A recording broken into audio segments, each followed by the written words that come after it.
But right now, let's go ahead and turn to our reporter, Katie Parker. Now, yesterday we were talking quite a bit about storm damage and how it could be some time before we see all the debris that was left behind after the EF1 tornado that was declared in or confirmed in Kilgore and Lindale's all cleared up. Right now, it's the cleanup process. Going now to our reporter, Katie Parker, giving us more details. What are you seeing out there? I mean, even debris just over your right shoulder there, or left shoulder. What are you seeing as you're going about walking through the area? You're in Kilgore, is that right?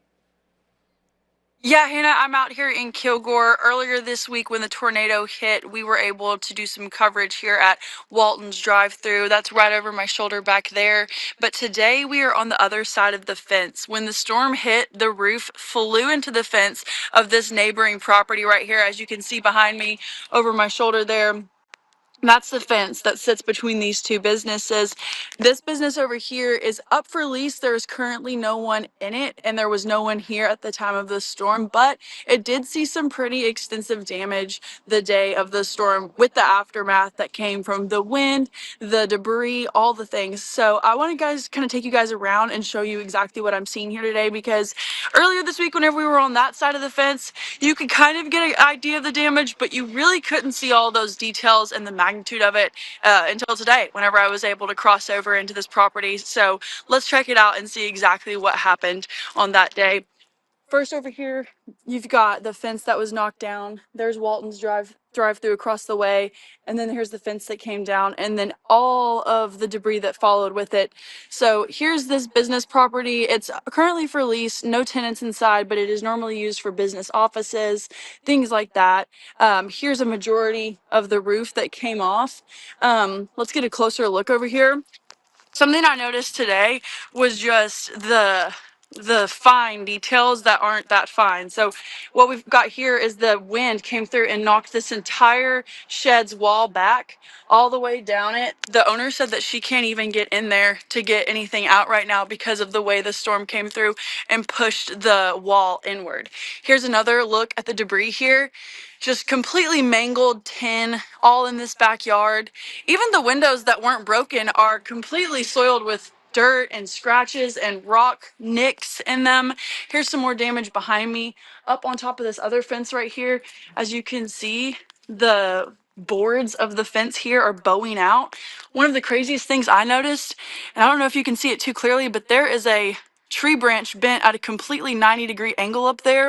I'm not sure if it's coming through, but it is completely bent like this, which is crazy to me that it's even still hanging on.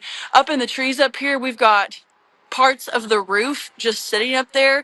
The owner said that she's not even sure how she's going to get that down. She hasn't come up with the plan. She hasn't spoken with anyone who has given her a solid way and a solid route to get that down. So that is a major concern of hers. She's worried that it could fall, hit someone, hurt someone, or fall and cause more damage. It could hit the ground. It could hit one of those fences and tear it down even further. One of the crazier things that I saw today is over here at the back of the property, there is an entire tree just uprooted, torn out of the ground as if it was just kind of like a Lego popped out of place. I'm going to get over here and show you guys. But as I'm walking, I'll just give you a bigger view of just behind me, all of the debris that came through. They said that they have been piling it up in areas so it doesn't stay so strewn out all over the place, but it's a big task and they haven't completely finished everything they needed to do there. But behind me right here, there is a complete uprooting of a huge tree right here, just completely picked out of the ground right there, like it never even had roots. And you can see it's sandwiched in between all of this roof tin, just all of the wood that came from the roof and the buildings surrounding this area, just completely piled in there. And the tree is quite big. As you can see, it goes all the way across the length of this backyard, nearing the other fence way over there.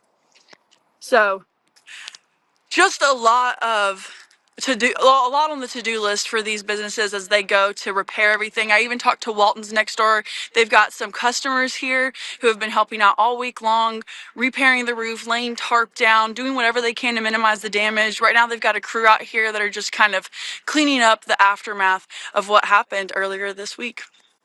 That's one thing East Texas does come through with, and that's helping their fellow neighbor getting through tough times. I mean, you mentioned customers that are loyal to their businesses that they care about. They're going to go in and they're going to make sure that their friends are taken care of, their loved ones are taken care of. It's something that we're going to see across the board. And as these cleanup efforts continue, we'll keep an eye on everything. Thank you so much for giving us this update as we get closer to our midday newscast. We appreciate you, Katie. Thank you so much. Be safe out there. Thanks, Hannah.